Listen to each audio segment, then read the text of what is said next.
Hello guys, welcome to my channel Dreams Unlimited Classes. आज हम पढ़ने वाले हैं करंट अफेयर्स जो आपके हर एक एग्ज़ाम के पॉइंट ऑफ व्यू से मोस्ट इंपॉर्टेंट रहने वाले हैं।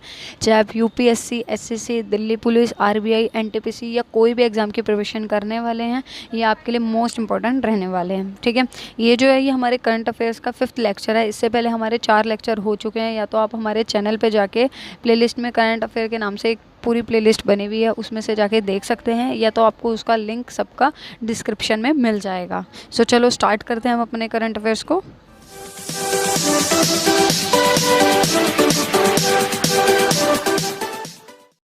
हमारा सबसे पहला करंट इवेंट बन जाता है कि कर्नाटका में एक सरकारी स्कूल उपग्रह लॉन्च करने वाला देश का पहला स्कूल बनने जा रहा है।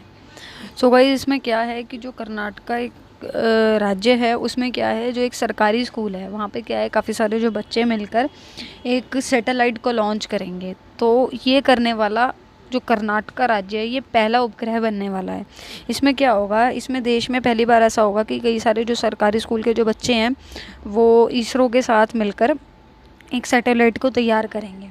ठीक है, आमतौर पर ऐसे जो प्रोजेक्ट होते हैं ना, इसमें ज़्यादातर इंजीनियर के जो स्टूडेंट्स होते हैं, जो इंजीनियरिंग कर रहे होते हैं, वो बच्चे इसमें भाग लेते हैं।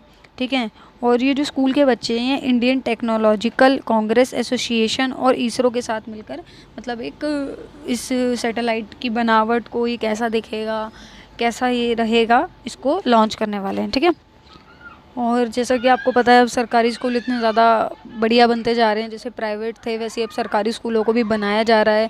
पहले सरकारी स्कूलों में मतलब हर एक सब्जेक्ट हिंदी में होता था, अब उसको सारे सब्जेक्टों को इंग्लिश में किया जा रहा है। अच्छे अच्छे टीचरों को उसमें लगाया जा रहा है। और क्या हो रहा है कि अब जो है ना, अब जो हाल ही में 2021 में देखा गया है कि सरकारी स्कूल में 500 एडमिशन की बढ़ोतरी हुई है। मतलब हर एक, अगर हम देखें कि हर एक स्कूल में जो है, पहले जैसे मानो अगर 2000, फिर मतलब हम फॉर एग्जांपल लेके चल रहे हैं, जैसे 2000 एडमिशन होते थे, तो उसमें अब हर 2021 में ऐसा हुआ है कि 2500 एडमिशन नए आए हैं। मतलब 500 एडमिशन हर एक स्कूल में ऐसा हुआ है कि नए नए एडमिशन आए हैं। ठीक है, अब जो हमारा नेक्स्ट करंट इवेंट बन जाता है वो ये है, कर्नाटक सरकार राज्य में मॉडल किराएदार अधिनियम पेश करने की योजना बना रही है। अब देखो, अब आप कहोगे कि ये मॉडल किराएदार क्या है। भाई देखो क्या हुआ है, जो कर्नाटक सरकार राज्य है, इसमें जो वहाँ के कर्नाटक में जो राजस्व मंत्री हैं, जिनका नाम अशोक है, उन्होंने क्या गुरुवार को एक मॉडल लागू करा है, जिसमें ये कहा गया है कि भाई जो किराएदार और मालिकों के बीच में जो आजकल लड़ाई झगड़े चलते हैं, विवाद चलते हैं पैसों के पीछे, उसको समाप्त करने के लिए मॉडल बनाया है। इस मॉडल में क्या होगा, इस मॉडल में ये होगा कि भाई क्या होगा कि पहले क्या होता था कि एक मालिक जो होता था वो किराया डिसाइड करता था, उसके बाद जो किराएदार था उसको वो किराया देना पड़ता था। ठीक है, लेकिन अब ऐसा नहीं होगा। इस मॉडल में ये कहा गया है कि मालिक और किराएदार दोनों आपस में बैठेंगे और दोनों के बीच बातचीत होगी कि हमें भाई कितना किराया देना है, कैसे देना है। किराएदारों की भी पूरी मंजूरी होगी कि वो कितना देना चाहते हैं, और जो दोनों जब डिसाइड कर लेंगे एक प्राइस, उस प्राइस पे आने के बाद वो जो प्राइस होगा जिससे किराएदार भी संतुष्ट होगा और मालिक भी, फिर वो जो किराया होगा ना वो उनको अपने एक पोर्टल पे अपलोड करना होगा। ठीक है, और ये मामला जितना भी है, ये 60 दिन के अंदर अंदर इसको उनको दर्ज कर लेना है। ठीक है, इसमें कोई भी संबंधी अगर दिक्कतें आती हैं तो वो भी जो है इस पोर्टल में सॉल्व की जाएंगी। ठीक है, तो ये है जो कर्नाटक सरकार ने लागू किया है मालिक और किराएदारों को विवादों को समाप्त करने के लिए। ठीक है, अब हमारा जो नेक्स्ट करंट इवेंट बन जाता है वो ये है कि हर साल 11 जुलाई को दुनिया में विश्व जनसंख्या दिवस के रूप में मनाया जाता था। अभी जो हाल ही में 11 जुलाई गई है, तो इसमें पूरे विश्व में जनसंख्या दिवस मनाया गया था। ठीक है, अब क्वेश्चन उठ जाता है कि भाई इसकी शुरुआत कब से हुई थी। तो जो इसकी शुरुआत हुई थी वो 11 जुलाई 1989 को संयुक्त राष्ट्र जो थी, उन्होंने एक आम सभा बिठाई थी, जिसमें बात करी गई थी कि भाई 1987 को क्या हो गया था कि कई सारी जनसंख्या जो है ना वो हमारी 5 अरब के पास पहुंच गई थी, जो कि ये चिंता का एक विषय है। क्यों है, क्योंकि भाई देखो क्या होता है कि जितनी ज़्यादा जनसंख्या होगी उतनी ज़्यादा उनको रोज़गार भी चाहिए, उतना ज़्यादा उनको खाना भी चाहिए। तो यही है कि इतना ज़्यादा हमारे पास इतनी ज़्यादा नौकरियां थी नहीं, दुनिया में बहुत ज़्यादा बेरोज़गारी भी थी, इतनी ज़्यादा नौकरियां नहीं मिल रही थी लोगों को, लोग भूखे मर रहे थे। तो इसलिए जनसंख्या ज़्यादा भी होनी सही नहीं है। तो इसी के प्रति जागरूकता दिखाने के लिए 11 जुलाई को इन्होंने एक टाइम डिसाइड करा कि 11 जुलाई को हर हर साल 11 जुलाई को विश्व में जनसंख्या दिवस मनाया जाएगा और ये 1989 को लागू किया गया था। ये जो डेट वाले क्वेश्चन होते हैं बहुत ज़्यादा पूछे जाते हैं पेपरों में, ठीक है। ओके, अब हम देखते हैं कि भाई इसमें और क्या था, और इसमें देखते हैं कि इसको मनाया क्यों जाता है, क्या कारण है इसके मनाने का। इसका कारण यही है कि भाई जितनी ज़्यादा जनसंख्या बढ़ेगी उतनी ज़्यादा परेशानी होगी, लोग आश्रित रह रहे थे, बेरोज़गार हो रहे थे, भुखमरी हो रही थी। इन सबको नियंत्रण करने के लिए ये दिन एक तय किया गया कि जिसमें ये हम रोकेंगे पॉल्यूशन। जैसा कि आप जानते हैं कि जो सबसे ज़्यादा अधिक जनसंख्या वाला देश है वो चीन है, लेकिन अगर हम सेकंड नंबर पे देखें तो हमारा भारत है सेकंड नंबर पे, जिसकी सबसे ज़्यादा जनसंख्या वाला देश है, ठीक है। तो इसी समस्या को हल करने के लिए 11 जुलाई को हर साल विश्व जनसंख्या दिवस मनाया जाता है। और इसके लिए आप सोचोगे कि भाई ये मनाया जाता है तो इसके लिए कार्य क्या क्या होते हैं। तो देखो, अब भाई इसको रोकने के लिए लोग क्या क्या करते हैं। भाई दुनिया भर में लोग पोस्टर्स लगाते हैं, बैनर्स लगाते हैं, कई कई कार्यक्रम करते हैं, अच्छी अच्छी जगहों पे, पार्कों में, कई जगह वो कार्यक्रम करते हैं जिससे लोग जागरूक हुए और हमारी जो जनसंख्या जितनी ज़्यादा बढ़ रही है उसको नियंत्रण में लाया जाए, ठीक है। हमारा नेक्स्ट करंट इवेंट बन जाता है कि हाल ही में reserve bank innovation hub RBIH ने राजेश बंसल को अपना मुख्य कार्यकारी अधिकारी नियुक्त किया है। सो गाइस, आप RBI को तो सब जानते होंगे, लेकिन RBIH को कोई नहीं जानता होगा। देखो, ये एक संस्था है जो RBI ने इसको लॉन्च किया था 17 नवंबर 2020 को, ठीक है। ये एक ऐसी संस्था है जिसमें हमारी सूचना सुरक्षा, इलेक्ट्रॉनिक भुगतान के लिए ये बनाई गई थी, जिसको विकसित करने के लिए इसका निर्माण किया गया था कि ये जो हमारी सूचना सुरक्षा है और जितना भी हमारा इलेक्ट्रॉनिक भुगतान किया जाता है ये विकसित हो सके, ये इसको बढ़ावा मिले। इसके इनोवेशन के लिए इस संस्था को बनाया गया था। इसका जो पहले अध्यक्ष थे वो थे गोपाल कृष्णन, उनके साथ मिलकर ही RBI ने इसका निर्माण किया था, ठीक है। वो थे हमारे पहले अध्यक्ष। आपसे पूछ लिया जा सकता है कि इसके पहले अध्यक्ष कौन थे, तो वो थे गोपाल कृष्णन। और अब जो हाल ही में बने हैं इनके CEO, वो बने हैं राजेश बंसल, ठीक है। अब RBI जो है, आपसे ये भी क्वेश्चन पूछ लिया जा सकता है कि भाई RBI की कब स्थापना हुई। तो जैसा कि सभी जानते होंगे कि RBI की स्थापना 1 अप्रैल 1935 में हुई थी और इसका जो मुख्यालय है वो मुंबई और महाराष्ट्र में है ना। और यहाँ के जो राज्यपाल हैं वो हैं शक्तिकांत दास। किसी भी तरीके से आपसे कोई भी क्वेश्चन पूछ लिया जा सकता है, तो आप कहीं पे भी अटकना मत, कंफ्यूज मत होना, ठीक है। नेक्स्ट है, हरियाणा सरकार ने कोविड महामारी की संभावित तीसरी लहर को देखते हुए फरवरी 2022 में खेलो इंडिया यूथ गेम्स 2021 आयोजित करने का निर्णय लिया है। सो गाइस, क्या हुआ था कि खेलो इंडिया यूथ गेम्स ये हर साल फरवरी में मनाया जाता था, लेकिन 2021 में कोरोना काल बहुत ज़्यादा पीक पर था, इसलिए इसी चीज़ को देखते हुए इन्होंने जो 2021 का खेलो इंडिया यूथ गेम मैच था इसको टाल दिया था, ठीक है। अब टालने के बाद ये 2022 में आयोजित कर दिया है। 2022 में फरवरी को ये खेला जाएगा, क्योंकि उस टाइम पे क्या था कि बहुत ज़्यादा कोरोना काल चला हुआ था, सभी लोगों को इकट्ठा होना सही नहीं था।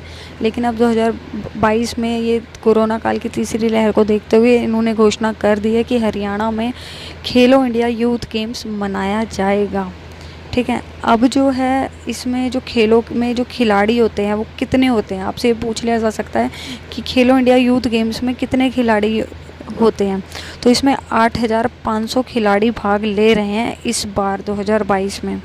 सभी खिलाड़ी जो हैं वो 18 के अंडर होंगे, मतलब 18 अंडर एज होंगे, 18 से ज़्यादा आयु वाले नहीं होंगे, 18 से अंडर वाले इसमें भाग लेंगे, ठीक है। 18 से कम आयु में टीकाकरण ना हो पाने की वजह से ही सरकार और भी सतर्क हो रही है, क्योंकि क्या हुआ है कि जो 18 के अंडर मतलब जो 16-17 साल के बच्चे हैं वही इसमें भाग लेंगे, तो उनको टीकाकरण भी नहीं, उनको वैक्सीन भी नहीं लगी है, इसलिए वो ज़्यादा सतर्क हो गए हैं और इस वजह से अब ये 2022 में मनाया जाएगा। काफ़ी प्रिकॉशन का पालन करने के बाद इसको मनाया जा रहा है, ठीक है। यहाँ के खिलाड़ी कुछ इस तरह दिखते हैं। ये प्रीवियस ईयर की मैंने एक पिक्चर उठाई है। यहाँ पे ये जितने भी बच्चे देख रहे हैं ये सारे अंडर 18 स्टूडेंट्स होते हैं जो भाग लेते हैं अलग अलग स्टेट्स से। नेक्स्ट है, केंद्र ने चालू वित्तीय वर्ष के लिए जल जीवन मिशन के तहत उड़ीसा को हर घर में नल का पानी उपलब्ध कराने के लिए 3,03,023 करोड़ रुपए का अनुदान आवंटित किया है। देखो हाल ही में क्या हुआ है कि उड़ीसा की जो कुल जनसंख्या है वो 18 करोड़ के आसपास है, लेकिन अगर हम वहाँ के लोगों का अगर घरों में स्वच्छ पानी की उपलब्धता देखें तो वहाँ पे सिर्फ 3 या 4 करोड़ लोगों के घर में पानी का कनेक्शन है जिनको स्वच्छ पानी उपलब्ध हो पाता है। बाकी सारे जो हैं उनके पास स्वच्छ पानी उपलब्ध नहीं हो पाता है। तो जो केंद्र है उन्होंने ये अभियान शुरू करा था जल जीवन मिशन का कि भाई हम उड़ीसा के हर घर में स्वच्छ पानी उपलब्ध करा सकें, वहाँ के लोगों के लिए, वहाँ की महिलाओं के लिए और वहाँ के बच्चों के लिए हम हर एक के लिए स्वच्छ पानी उपलब्ध करा सकें। तो इन्होंने ये मिशन चालू करा था और इसमें अब इन्होंने 2020 में भी इन्होंने काफ़ी पैसा लगाया था वहाँ पे, और अब 2021 में भी इन्होंने 3-4 लाख करोड़ रुपए के आसपास इन्होंने प्रोजेक्ट को तैयार किया है। जो हमारे केंद्रीय मंत्री हैं राजेंद्र शेखावत, उन्होंने इस प्रोजेक्ट को तैयार किया है और उन्होंने वो हर साल इसको 4 गुना इसकी वृद्धि कर रहे हैं, जिससे उन्होंने ये ठाना है कि 2024 तक हम हर घर में उड़ीसा के जितने भी ग्रामीण परिवार हैं वहाँ पे स्वच्छ पानी उपलब्ध करा सके। ये भी काफ़ी बहुत अच्छा क्वेश्चन बन जाता है आपके एग्ज़ाम के लिए कि इसकी शुरुआत किसने करी और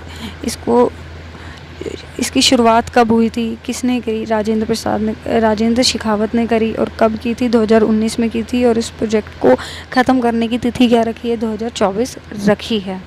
ठीक है।